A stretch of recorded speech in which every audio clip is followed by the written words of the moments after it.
अभी कफ जमा है, कुछ है, घी में बढ़िया मेथी सेकी, थोड़ा सा नमक मिलाया, गरम गरम मेथी उठा करके 2 कौर के साथ पेट में खिला दी। जितना बुखार था, गर्मी में बुखार आता है ना, उसमें थोड़ी सी मेथी खिलाई और ऊपर उठ करके सीधे एकदम से डाउन हो गया।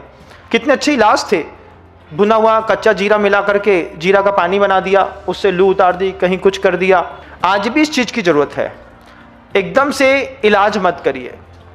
मुनिश्री प्रसाद सागर जी महाराज जी कहते हैं, रोग की औषधि औषधालय में नहीं भोजनालय में खोजिए।